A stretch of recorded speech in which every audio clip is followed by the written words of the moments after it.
합독하도록 하겠습니다. 골로새서 1장 24절에서 29절입니다. 자, 시작.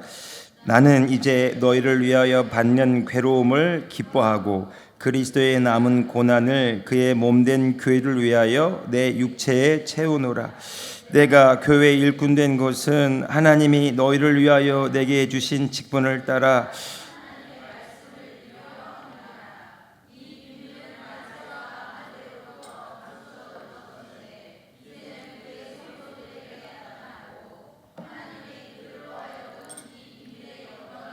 이방인 가운데 얼마나 풍성한지를 알게 하려 하심이라. 이 비밀은 너희 안에 계신 그리스도이시니 곧 영광의 소망이니라. 우리가 그를 전파하여 각 사람을 권하고 모든 지혜로 각 사람을 가르침은 각 사람을 그리스도 안에서 완전한 자로 세우려 함이니, 이를 위하여 나도 내 속에서 능력으로 역사하시는 이의 역사를 따라 힘을 다하여 수고하노라. 아멘. 우리 제목으로 같이 한번 읽어보시겠습니까? 함께 저랑 같이 읽어봅시다. 시작. 우리 안에서 역사하시는 그리스도를 따라 함께 성장하는 교회. 아멘.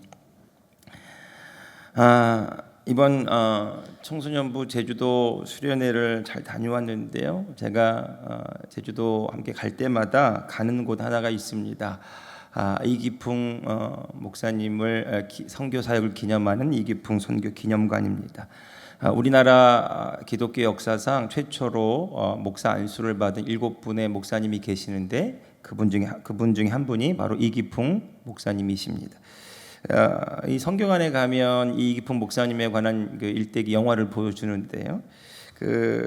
이기풍 목사님이 평양 출신입니다. 평양 사람들이 기질적으로 다혈질이고 성미가 급하고 갈구하라기로 유명한데, 그 당시가 시대가 시대인지라 너무 어려웠어요. 외세의 침략이 있었기 때문에 그 외세에 대한 아주 부정적인 생각들, 나라를 지켜야 된다는 마음들, 그것들이 자기의 혈기로 표출되기 일쑤였습니다.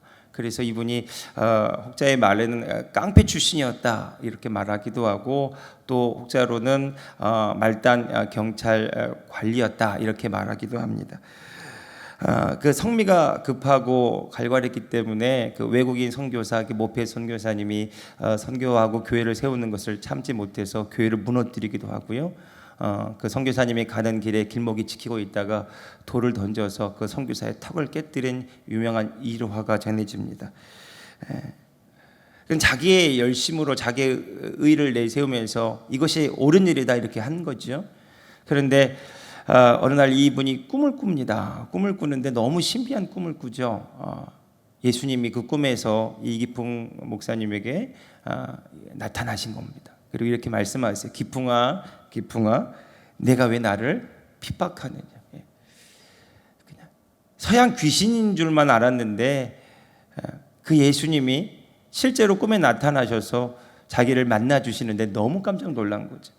그리고 꿈에 깨어나서 자기가 돌을 던져서 턱을 깨뜨린 그 모페 선교사님, 우리나라 이름 마포 삼열이라고 하는 이 선교사님에게 찾아가서 무릎을 꿇고 사죄하고 또 회개하고 예수 믿기로 작정합니다. 그게 시작이었어요. 네. 그 당시에 너무나 나라가 힘들었기 때문에 소망이 없었어요. 그런데 하나님은 그 1907년도 그 즈음에 놀라운 일을 준비하십니다. 1907년도에 우리나라는 그 일본의 그 한일 합방 이후에 너무나 어려운 시기를 겪어가고 있는데, 하나님은 또 다른 일을 준비하시는데요. 평양 대북이 1907년도에 일어납니다. 그리고 또 하나 역사적인 사건이 교회 가운데 일어나는데, 이 장로 교회가 조직적으로 세워지고 재정비되는 시기가 있었어요. 자, 그 일들을 통해서 목회자 7명이 최초로 안수를 받고 교회 사역을 섬기게 됩니다. 그리고 최초로 이 제주도로 선교를 간 분이 바로 이기풍 선교사님이었죠. 예.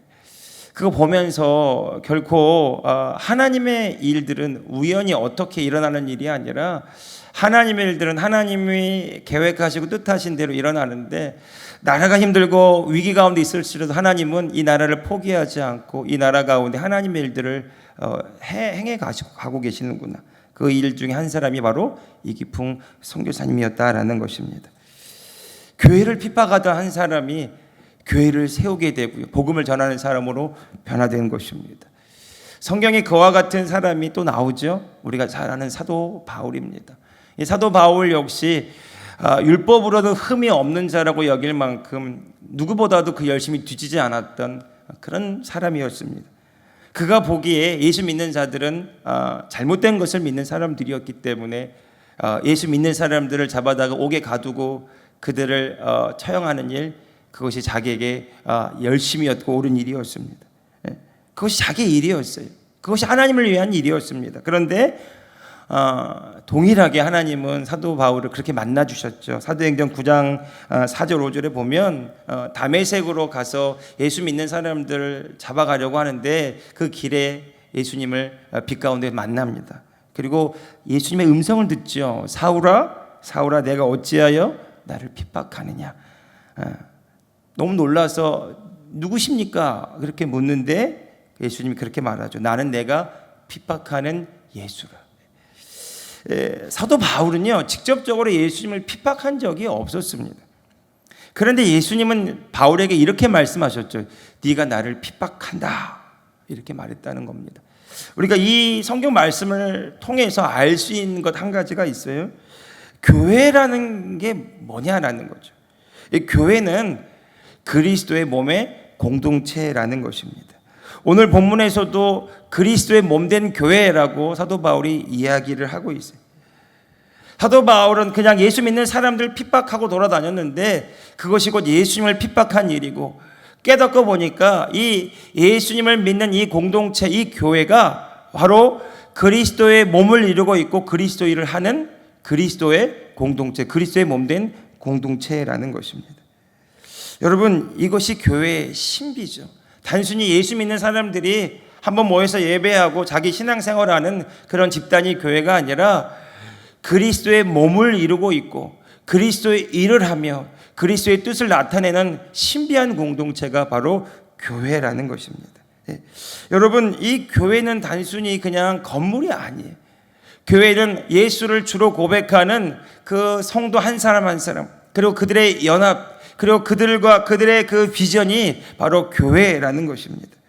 여러분, 오늘날 교회가 많은 비판을 받고 또 많은 연약한 부분들이 드러나고 있습니다.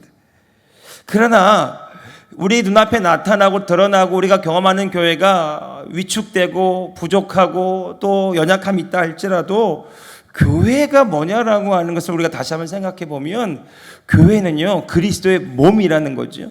여러분, 교회는 그리스도의 몸입니다. 그리스도가 여기에 함께 계시고 그리스도 일을 하는 공동체가 교회라는 거죠. 교회가 그 본질을 회복하고 교회가 그 생명력을 회복하게 되면 주님은 넉넉히 놀라운 일을 또다시 일으키실 줄로 믿습니다. 아무런 소망이 없는 이 땅 대한민국의 조선 땅에 하나님은 교회를 세우시고 이 교회들을 통해서 나라를 깨우시고 오늘 우리를 여기까지 인도하신 것처럼 하나님은 이 부패하고 타락한 세대 가운데 다시금 교회를 회복시키셔서 그리스도의 몸된 공동체가 그 본질을 회복하게 하셔서 그리스도의 일을 다시금 이 땅 가운데 나타내실 줄로 믿습니다. 여러분, 이것을 위해서 우리가 해야 될 일이 있어요. 교회의 머리가 되신 그리스도께 우리가 다 연결되는 것입니다. 그리스도께 순복하고 순종하는 일이에요. 이 교회의 본질을 회복하기 위해서 또 한 가지 해야 될 일이 뭐냐면 교회의 각 부분, 각 지체인 오늘 저와 여러분이 서로 사랑함으로 그리스도 안에서 성령 안에서 하나됨으로 서로 연결되는 것입니다. 연합하는 것입니다. 그래서 주님이 오늘 저와 여러분을 통해서 주님의 일을 할 수 있도록 우리가 하나 되는 것, 그래서 기회를 드리는 것, 이것이 교회가 교회 될 수 있는 조건이라는 거죠. 오늘 사도 바울은요, 본문에서 이 교회를 위해서 자신의 육체에 그리스도의 남은 고난을 채운다라고 그렇게 말하고 있어요. 우리 24절 같이 한번 읽어보겠습니다. 자, 시작. 나는 이제 너희를 위하여 받는 괴로움을 기뻐하고 그리스도의 남은 고난을 그의 몸된 교회를 위하여 내 육체에 채우노라. 여러분, 이 말씀을 오해하시면 안 됩니다. 주님의 그 고난, 십자가 그 고난이 불완전한 것이었기 때문에 그리스도의 남은 고난을 사도 바울이 대신한다, 이런 말이 아닙니다. 여러분, 그리스도의 십자가 그 고난은 완전한 구원의 십자가입니다.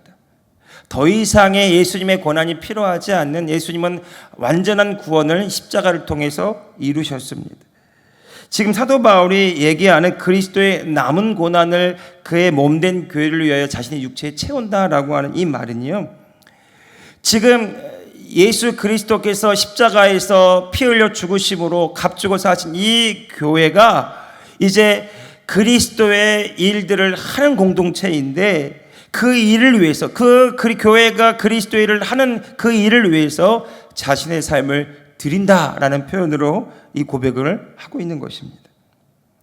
여러분, 예수님은요, 교회가 이 땅에서 주님의 일을 하고 주님보다 더 큰 일을 하는 공동체로 세워지기를 원하시는 거예요.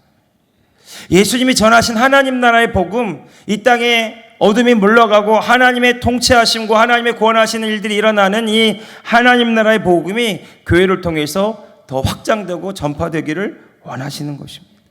여러분, 이 일은 절대로 우연히 저절로 일어나지 않습니다. 그래서 사도 바울이 말하는 거예요. 그리스도의 몸된 교회를 위하여 그리스도의 남은 고난을 자신의 육체에 채운다는 거죠. 이 말은 쉽게 말하면 자신의 삶을 내어드려서 이 교회가 그리스도의 일을 할 수 있도록 그렇게 자신을 맡겨드린다라는 거죠. 여러분, 교회는 결코 혼자서 되어지는 일이 아닙니다. 이것은 단순한 지식과 이론을 가져서도 되는 일이 아닙니다. 여러분, 교회가 교회되기 위해서, 교회가 그리스도의 일을 온전히 하기 위해서는 오늘 저와 여러분 한 사람 한 사람이 자신의 삶을 주님께 내어드려서 주님의 뜻에 동참할 때 주님의 일이 비로소 이루어지게 될 줄로 믿습니다. 이게 교회라는 거예요. 그래서 여러분, 교회가 능력 있고 교회가 얼마나 대단하가, 이거는 외형적으로 드러나는 것을 판단할 수가 없어요. 여러분, 교회는 그리스도의 몸이기 때문에 주님은 얼마든지 교회를 통해서 이 세상을 구원하실 수 있기 때문에 기다리고 계시는 거예요. 우리가 우리의 삶을 주님께 드려서 주의 뜻에 동참시킬 때 주님은 넉넉히 교회를 통해서 주님의 일을 하실 줄로 믿습니다. 네. 여러분, 이 말을 다시 한번 얘기하면, 하나님은요, 하나님의 말씀을 이루시기 원하세요. 주의 뜻을 이루시기 원하세요. 그 뜻을 이루시기 위해서 교회를 세우시고 오늘 저와 여러분을 부르셨어요. 이게 하나님이 교회를 바라보시는 입장이에요. 내 편에서 바라볼 때는 교회가 나의 신앙생활을 위해서, 나의 삶의 회복을 위해서, 나의 기도의 응답을 위해서, 나의 구원을 위해서 교회가 존재하는 것처럼 보이지만, 이건 내 편에서 교회를 바라보는 것이고요, 하나님 편에서, 주님 편에서 교회를 바라보게 되면 하나님은 예수님을 통해서 교회를 세우시고 이 교회를 통해서 이 세상을 구원하기로 작정하셨어요. 이 교회를 구원하시기, 이 세상을 구원하시기 위해서 교회를 세우시고 이 세상을 치유하고 회복시키기 교회를 세우시고 오늘 저와 여러분 한 사람 한 사람을 이 교회로 부르셨다라는 거죠. 여러분, 이 교회의 부르심에, 이 교회를 향한 하나님의 뜻에 저와 여러분의 삶의 뜻이 일치되기를 주님의 이름으로 축복합니다.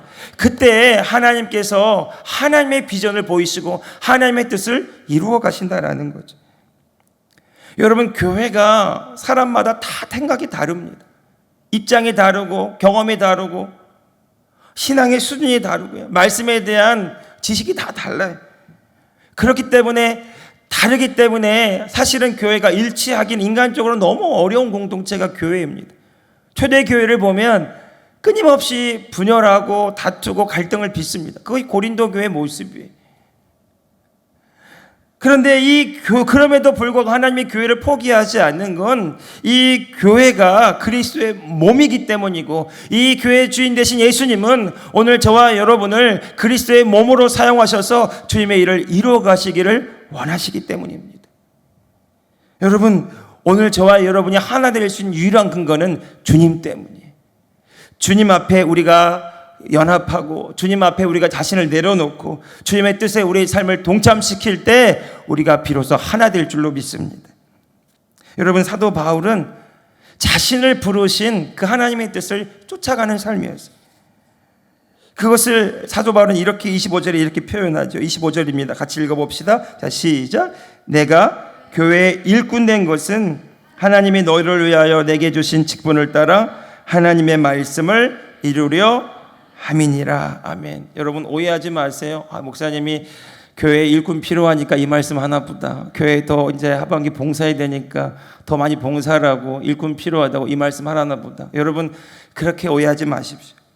여러분, 이렇게 뒤집어 생각해 보십시오. 하나님이 일하시는데 그 일에 우리 삶을 동참시킨다라는 거예요. 그러면 우리 삶은요, 하나님의 뜻이 이루어지는 통로가 되는 아주 영광스러운 존귀한 삶이 되는 것입니다. 우리는 교회를 위해서 무언가를 하고 교회에 충성하고 교회 일꾼 된다는 것을 꽤 많이 부담스러워하고 힘들어하고 버거워할 때가 있어요. 여러분, 오늘 주일날 예배를 드리면서도 이 귀한 시간 내가 더 잘 수도 있고 나를 위해 더 투자할 수도 있고 내가 필요한 남은 일들을 더 마저 할 수도 있는데, 그 잠을 쫓아가며 또 일부 나오신 분들은 또 봉사하고 또 섬기기까지 하고요. 그런 일들이 세상적인 관점에서 볼 때 너무 소모적이고 불필요하고 버거운 일처럼 보입니다. 세상 살기도 힘든데 교회 와서까지 또 일하라고 하느냐. 그런데 여러분, 오늘 저와 여러분의 삶이 그냥 우연히 왔다가 우연히 가는 것이 아니라 하나님이 창조하시고 예수님을 통해 우리를 구원하시고 우리를 부르신 목적과 계획과 뜻이 있다면, 오늘 저와 여러분이 가장 잘 사는 비결은 하나님이 나를 향하여 가지고 계신 계획과 뜻을 알고 그 비전에 나를 맞춰서 나의 삶을 들여서 주의 뜻이 이루어지게 하는 삶인 줄로 믿습니다. 여러분, 그 일에 우리를 동참시키고 부르신 것이 바로 교회 공동체라는 거죠. 그래서 사도 바울은 이 교회의 일꾼 된 것, 이것이 나에게 너무 영광스러운 일이라고 말하면서 내 삶에 하나님의 말씀이 이루어지는 삶을 살아간다, 이렇게 고백하고 있습니다. 여러분, 오늘 저와 여러분을 향한 하나님의 뜻과 계획하심이 온전히 이루어지는 그 하나님의 뜻에 일치되는 삶을 살기를 주님의 이름으로 축복합니다. 여러분, 하나님의 말씀이 내게 이루어지는 삶. 여러분, 하나님이요, 교회를 핍박하는 사도 바울을 그 다메섹 도상에서 만나셔서 내가 나를 핍박한다, 네가 나를 핍박한다, 이렇게 말씀하시면서 그에게 비전을 주고 사명을 주시죠. 이방인을 위한 사도로, 이방인 지역에 복음을 전하고 교회를 세우는 자로 그를 세우십니다. 사도 바울은 3차에 걸쳐 전도여행을 가고 전 세계 로마에게까지 가서 복음을 전하는 복음 전도자의 삶을 살았고 교회를 세우는 그 사명을 감당했어요. 여러분, 사도 바울이 잘나서 똑똑해서 열심히 있어서 그렇게 산 것이 아니라고 지금 고백하고 있는 거죠. 나는 나를 부르시고 나를 향할 계획을 가지신 그분의 말씀을 이루는 삶을 살아가고 있다라고 말씀하는 겁니다. 여러분, 오늘 저와 여러분이 이 교회에서 충성하고 봉사하고 헌신하고 이 교회를 위해서 기도하고 다시 세상을 나아갈 때에 이 모든 근거가 우리를 부르시고 우리를 향하신 하나님의 계획과 뜻을 이루는 주의 말씀을 이루는 삶이 되기를 주님의 이름으로 축복합니다. 그러면 여러분, 오늘 저와 여러분의 삶에 대한 해석이 달라져. 오늘 저와 여러분의 삶의 자리에서 내가 바라보는 관점이 아니라 하나님이 나를 바라보시는 관점으로 새롭게 눈이 열리게 되는 것입니다. 지금 내가 힘들고 어려운 삶을 살아가고 있습니까? 지금 내 삶에 풀리지 않은 많은 숙제와 어려움들이 있습니까? 내일에 대한 불안과 염려가 있습니까? 이거 어떻게 극복해야 되나? 어떻게 해결해야 되나? 주님, 어떻게 안 됩니까? 좀 도와주십시오. 이렇게 기도하는 것, 이 수준에 머무는 것이 아니라, 여러분, 내 삶에 주님의 뜻이 이루어지고 주의 말씀이 이루어지고 나를 향하여 주의 복음이 전파되는 그 일에 나를 사용하여 주옵소서. 이 고난도 사용하여 주시고 이 어려움도 사용하여 주시고 이 문제도 사용하여 주옵소서. 전혀 다른 관점으로 우리가 기도하게 되어 있습니다. 제가 이번에 그 교회학교 여름 성경학교 수련회 준비하면서 알았지만 새록새록 다시 한번 새롭게 깨닫게 되는 것이 있었어요. 교회학교 교사들이 몇 개월 동안 성경학교 수련회 준비합니다. 그런데 그것으로 다가 아니란, 돕는 손길이 필요하고 협력하는 자들이 필요합니다. 주방에서 음식이 필요하고 또 옆에서 기도해주는 손길들이 필요하고 후원하고 격려하는 자들이 필요하고 또 보조교사로 함께 동참하는 자들이 필요하고, 그래서 그 조화를 통해서 성경학교 수련회가 진행되는 것을 다시 한번 제 마음에 새삼 느끼게 되었어요. 여러분, 교회학교 교사들이 헌신하지만 교회학교 교사들의 헌신만으로 되는 것이 아니라라는 거죠. 여러분, 하나님께서 우리에게 주신 마음을 따라 우리가 힘써 협력하고 합력할 때 주님의 일들이 온전히 열매로 드러나는 것을 보았습니다. 여러분, 세상 사람들은요, 어떤 결과를 두고 따지기 시작합니다. 그런데 하나님의 나라 일은요, 과정이 더 중요해요. 너희가 서로 사랑함으로, 너희가 서로 주 안에 한 마음을 품었으므로, 너희가 너의 것을 내려놓고 주님의 뜻을 이루었으므로 주님의 일을 했느냐라는 것이 더 중요한 것이죠. 하나님은요, 그 이기풍 선교사님 그 한 분을 통해서 제주도 교회를 일으켰어요. 사도 바울 한 사람을 통해서 성경 말씀의 13권을 기록하고 전 세계 복음을 전하게 되는 통로가 열리게 되어 있어요. 사람들은 규모를 따지고 어떤 물량을 따지고 양적인 것들 따지지만 하나님은 양보다는 사실은 질이 더 중요해요. 그 한 사람이 천을 감당할 수 있기 때문이죠. 그 칼럼제도 실었지만 그 후안 카를로스 오르테즈 목사님 제자입니까? 라는 책을 쓴 분이에요. 그분이 성도들의 180여 명 정도 되는 그 아르헨티나 부에노스 아이레스 이 지역에 있는 교회에 담임 목사로 청빙을 받아 갔어요. 그런데 그 교회에 열심히 목회를 합니다. 열심히 목회를 했더니 200여 명 남직됐던 그 교인들이 600명으로 성장하게 되어 있어요. 그래서 성공 사례를 발표하고 성장 사례를 발표하고 많은 목사들의 또 부러움이 대상이 되어 있어요. 그렇게 열심히 목회하면서 뭔가 주님을 위해서 뭔가를 하는 것처럼 여겨졌다는 거죠. 그런데 그 책 뒷부분에 보면 하나님이 그에게 말씀하시는 거예요. 200명이 600명이 되었다고 좋아하느냐? 나는 너희 교회가 더 살이 찐 것밖에 안 보인다, 이렇게 말하는 거예요. 그 책이 제자입니까? 라는 쓰게 된 아주 결정적인 그 사건이었어요. 여러분, 오늘 저와 여러분이요, 정말 한 사람 한 사람이 그리스도의 제자로 그리스도 앞에 나의 삶을 드려서 주님의 뜻이 내 삶에 이루어지도록 나의 삶을 동참시키는 것, 그것이 정말 우리에게 중요한데, 그것이 없이 우리 교회가 단순히 성장하고 숫자가 많아진다면 우리도 역시 하나님이 보실 때 살만 찌워진 교회일 수밖에 없어요. 여러분, 오늘 저와 여러분의 교회가, 오늘 저와 여러분 한 사람이 자신을 내려놓고 주의 뜻에 나의 삶을 일치시켜서 주의 뜻이 이루어지는 제자된 도구가 되기를 주님의 이름으로 축복합니다. 여러분, 이것이 교회라는 거죠. 내 방법, 내 계획이 아니라 주님의 일에 나를 동참시키는 거예요. 여러분, 사도 바울은요, 그 말씀을 이루고 교회를 세워가는 삶에 자신의 삶을 헌신했어요. 왜 이 일들이 가능하고 왜 이 일들이 소중한가? 26절 27절에 사도 바울이 비로소 그 이야기를 하기 시작합니다. 같이 한번 읽어봅시다. 시작. 이 비밀은 만세와 만대로부터 감추어졌던 것인데 이제는 그의 성도들에게 나타났고 하나님이 그들로 하여금 이 비밀의 영광이 이방인 가운데 얼마나 풍성한지를 알게 하려 하심이라. 이 비밀은 너희 안에 계신 그리스도시니 곧 영광의 소망이니라. 아멘. 신천지 같은 이단들은 비밀 좋아합니다. 그 비밀을 약속의 목자 이만희만 풀 수 있다고 얘기하죠. 근데 오늘 성경 말씀에 잘 보시면 이 비밀 26절에 보니까 만세와 만대로 감춰졌던 그 비밀이 26절에 보니까 그의 성도들에게 드러났고 나타났고 감추어진 것들이 드러났다, 이렇게 말합니다. 그럼 그 비밀이 무엇인가요? 27절에 보니까 이 비밀은 너희 안에 계신 그리스도이시니 곧 영광의 소망이니라. 이게 복음의 비밀이라는 거죠. 이 복음의 비밀, 이 영광스러운 소망, 이게 무엇인가? 교회의 소망, 이게 무엇인가? 이 교회 가운데 그리스도가 계시다라는 거죠. 믿는 성도들 가운데 그리스도가 살아 계신다라는 것입니다. 왜 이게 소망이고 왜 이게 영광스러운 일입니까? 내가 아는 것이 아니라 이제 주님이 행하시기 때문에 영광스러운 소망이다라는 거죠. 교회가 세상 사람들이 보기에, 우리가 보기에 연약하고 부족하고 많은 허점들이 보이고 우리 가운데 많은 연약함들이 보일지라도 그래도 교회가 여전히 소망인 것은 이 교회 가운데 그리스도가 계시고 교회를 통해 그리스도가 역사하시고 오늘 저와 여러분이 부족해 보여도 우리 가운데 그리스도가 계셔서 그리스도의 일들이 우리를 통해 나타나기 때문에 교회가 여전히 영광의 소망이라는 거죠. 이게 하나님이 교회를 바라보시고 오늘 저와 여러분을 바라보시는 관점이고 시각이에요.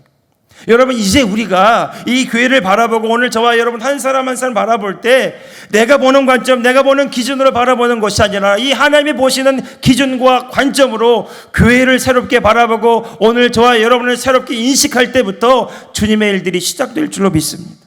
내가 아니라 주님이, 우리를 통해서 주님이 행하시기 때문에 우리의 고백이 달라지는 거예요. 여러분, 우리는 예수님이 내 안에 계신다 너무 잘 알고 있어요. 예수님이 내 안에 계신다 너무 잘 알고 있어요. 영유아부 아이들 누군가 그 부모님이 그랬다는 거예요. 지난주에 들은 이야기인데 예수님이 우리 안에 계시다, 내 마음에 계시다 그랬더니 어떤 아이가 어떤 책을 봤는지 심장하고 콩팥 어느 사이쯤에 있을까 이렇게 얘기한다는 거예요. 여러분, 그분이 우리 가운데 계시는데 그냥 어디 중간에 위치하고 계신 그런 분이 아니에요. 그분은 영이시고 그분은 살아계시고 그분은 우리의 전부가 되셔서 우리의 온 삶을 사용하시는 분입니다. 여러분, 이것이 하나님이 우리에게 약속하신 새 언약이에요. 여러분, 새 언약이 뭔지만 알아도 절대로 신천지에 안 넘어갑니다. 새 언약이 뭐다 이것만 알아도 절대로 신천지에 안 넘어가고 이단의 사슬에 넘어가지 않아요. 새 언약이 뭐냐? 여러분, 에스겔서 11장 19절 20절에 보면 새 언약에 대한 말씀이 예언되고 나와 있어요. 뭐냐면 하나님이 에스겔 선지자에게 이렇게 약속하십니다. 내가 그들에게 한 마음을 주고 그 속에 새 영을 주며 그 몸에서 돌 같은 마음을 제거하고 살처럼 부드러운 마음을 주어 내 율례를 따르며 내 규례를 지키며 행하게 하리니 그들은 내 백성이 되고 나는 그들의 하나님이 되리라. 이게 에스겔 선지자에게 예언하신 새 언약이, 이 말씀을 그대로 이어서 히브리서 8장 10절에서 신약 성경의 히브리서 8장 10절에서 이렇게 말합니다. 주께서 이르시되 그날 후에 내가 이스라엘 집과 맺을 언약은 이것이니 내 법을 그들의 생각에 두고 그들의 마음에 이것을 기록하리라. 나는 그들에게 하나님이 되고 그들은 내게 백성이 되리라. 요약하면 이런 말이에요. 예수님은 계속해서 내가 십자가로 가서 죽어야 된다고 말씀하시고 내가 너희를 떠나가는 것이 유익이라고 말씀하셨어요. 그리고 내가 너희를 떠나가야만 아버지께서 보내실 보혜사 성령이 너희 가운데 임하셔서 너희와 영원히 함께 하실 것이라고 말씀하셨어요.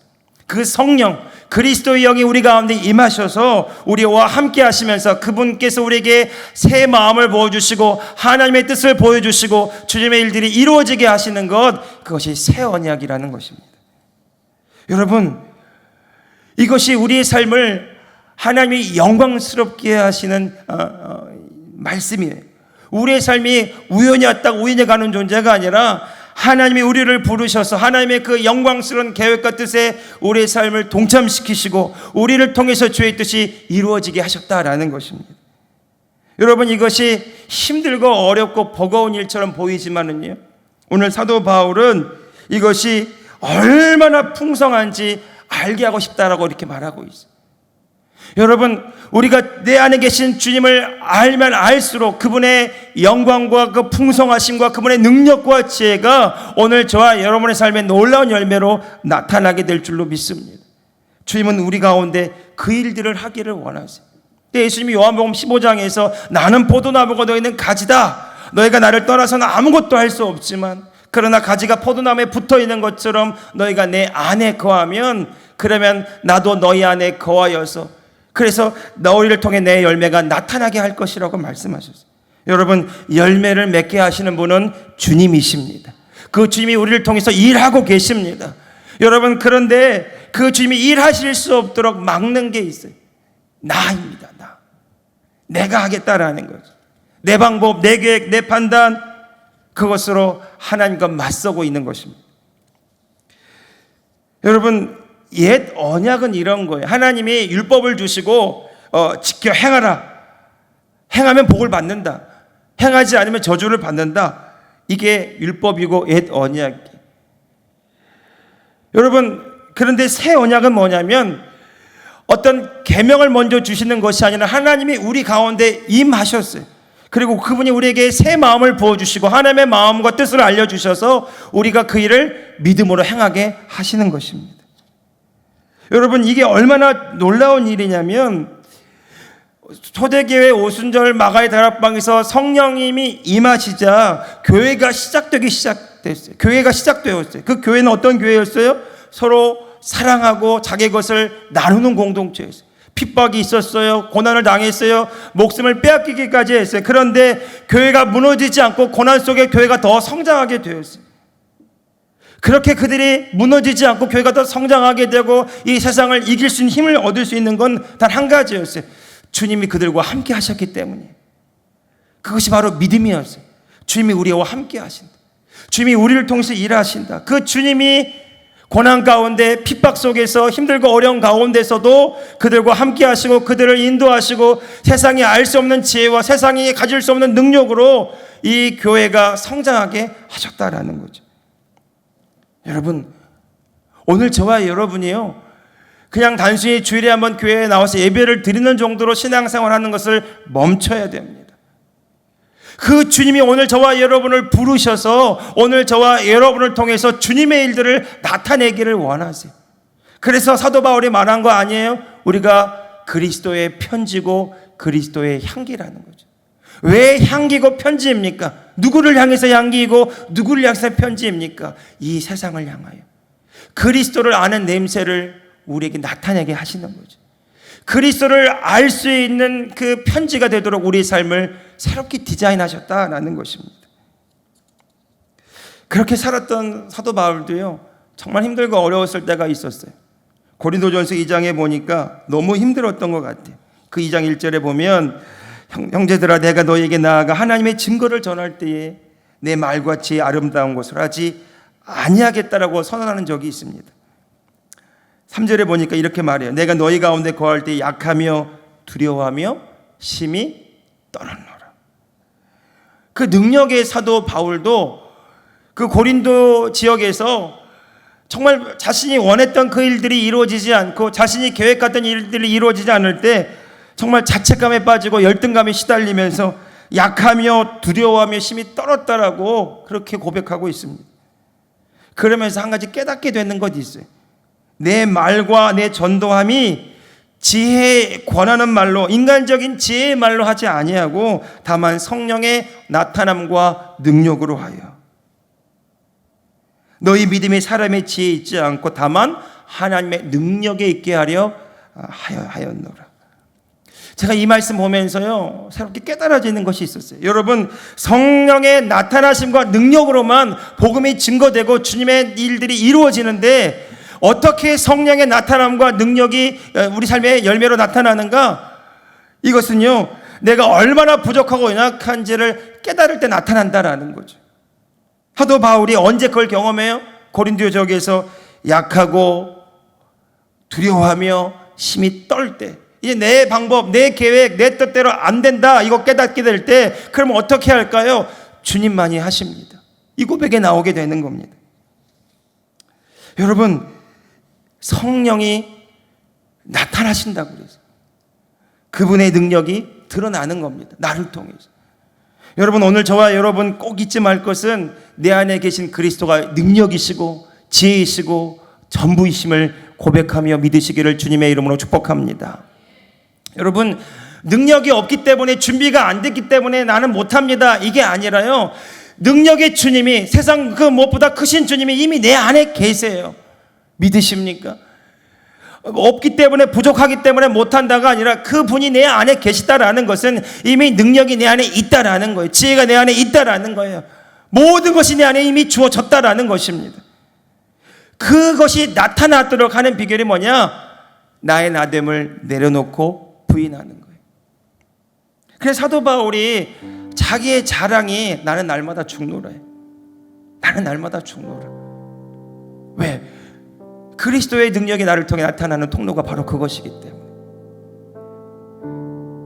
사도 바울이 갈라디아서 2장 20절에서 말한 게 그겁니다. 내가 그리스도와 함께 십자가에 못 박혀 이미 죽었나니 이제는 내가 사는 것이 아니라 그리스도께서 사시는 것이라. 여러분, 내 안에 주님이 계시다, 이 관념으로, 지식으로 이해에 동의하는 수준으로 머물고 그렇게 신앙생활을 하는 건 우리 삶에 아무런 변화도 능력도 나타나지 않습니다. 정말 살아계신 주님을 느끼고 체험하고 그분을 증거하는 삶을 살아가야 돼. 그걸 어떻게 증거할 수 있어요? 내 삶을 내려놓을 때, 내 방법을 내려놓을 때, 나를 십자가에 못 박을 때 주님이 일하시고 드러나시고 역사하신다라는 거죠. 이게 교회라는 것입니다. 이게 오늘 저와 여러분을 부르신 하나님의 뜻이고 계획이라는 거죠. 주님은 오늘 저와 여러분을 통해 일하시기를 원하세요. 주님의 영광을 나타내기 원하시고 이 세상 가운데 주님의 일들을 이루시기를 원하십니다. 여러분, 한 사람 한 사람 예외 없어요. 하나님은 그 일에 우리를 차별하지 않습니다. 하나님은 우리를 비교하지도 않습니다. 각자의 부르심이 있어요. 각자의 은사와 달란트가 있어요. 하나님의 부르신 목적이 있어요. 우리가 그것을 찾아야 돼요. 우리가 그것을 붙잡아야 돼요. 그것을 통해 하나님의 꿈들을 꾸어야 됩니다. 그때 교회가 됩니다. 저도 많은 순간 목회하면서 무너질 때가 있어요. 이렇게 부족한 목사가, 이렇게 연약한 목사가, 이렇게 부족한 내가, 그게 어찌 보면 세상에선 겸손한 것일지 모르지만 하나님 입장에서 볼 때는 믿음 없는 거예요. 내가 잘나서 나를 부르신 것이 아니에요. 내가 똑똑해서 나를 부르시는 것이 아니에요. 내가 뭔가 할만해서 부르신 것이 아니라 주님 아니면 안 되기 때문에 오늘 저와 여러분을 부르셔서, 주님이 하면 할 수 없기 때문에 오늘 저와 여러분을 부르셔서 주님의 일들이 나타나게 하시려고 오늘 저와 여러분을 이 자리에 세우신 줄로 믿습니다. 그래서 우리 고백이 그 주님이 하신다라는, 여러분, 사도 바울의 말에 우리가 그를 전파하는 거예요. 그리고 그들을 세운다는 거죠. 뭘로 세운다는 겁니까? 각 사람을 그리스도 안에서 완전한 자로 세운다는 거죠. 여러분, 내가 예수 믿고 완전한 자가 된다 이런 말이 아니에요. 그리스도의 완전하심과 연합하여 그리스도의 완전하심이 내 삶에 드러나게 하는 것, 그것을 왜 사도 바울이 충성하고 헌신하고 수고한다라는 것입니다. 오늘 저와 여러분이 그와 같이 되기를 주님의 이름으로 축복합니다. 완전하신 주님의 그 완전하심이 오늘 저와 여러분이 죽어짐으로 드러나기를 주님의 이름으로 축복합니다. 그분의 완전하신 사랑이 오늘 저와 여러분이 죽어짐으로 드러나기를 주님의 이름으로 축복합니다. 그분의 완전하신 지혜가 저와 여러분이 죽어짐으로 드러나기를 주님의 이름으로 축복합니다. 내가 스스로 어떻게 완전해질 수 있나요? 내 노력으로, 내 수고로, 내 열심으로 어떻게 완전에 도달할 수 있습니까? 나는 또 누구를 그렇게 판단할 수 있습니까? 아니에요. 흠투성입니다. 상처투성이고요. 인생의 그 목마른 결핍에 허덕이면서 다른 어떤 것으로 헤매이다가 주님의 은혜로 오늘 저와 여러분이 여기 와 있습니다. 오늘 저와 여러분은 주님으로만 완전해질 수 있어요.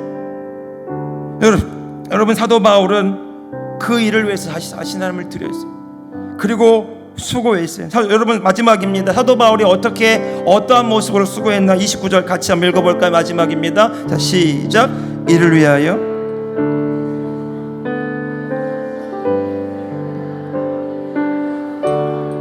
아멘. 한 번만 더 읽읍시다. 시작. 이를 위하여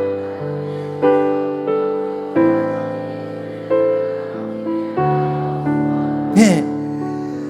여러분, 이를 위하여 나도 힘을 다하여 수고한다 그러면 사도 바울이 자기의 능력과 열심으로 하는 거예요. 그런데 그 차에 무슨 말이 있어요? 자신의 속에, 자신의 안에서 놀라운 능력으로, 신적인 권능으로 역사하시는 그 하나님의 역사, 하나님의 일하심을 따라서 힘을 다하여 수고한다는 겁니다.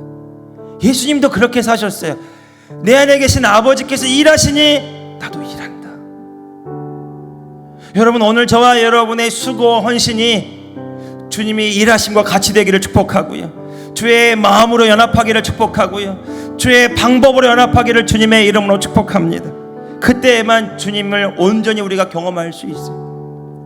여러분, 우리는 끊임없이 판단합니다. 저도 여러분도 내 기준으로, 내 관점으로. 여러분, 그런데 정작 우리 안에 계신 주님은 뭐라고 말씀하실까요? 그러나 그럼에도 불구하고 내가 너를 사랑한 것처럼 그도 내가 사랑한다. 내가 지금 네 안에 있는 것처럼 그 안에도 내가 함께 한다고. 여러분, 오늘 저와 여러분의 눈이 열어져서 우리 성도들 안에 있는 그리스도를 보는 은혜의 눈이 열리기를 주님의 이름으로 축복합니다. 예. 우리 성도들 안에서 봐야 돼요. 당신 안에 계신 그리스도를 내가 봅니다.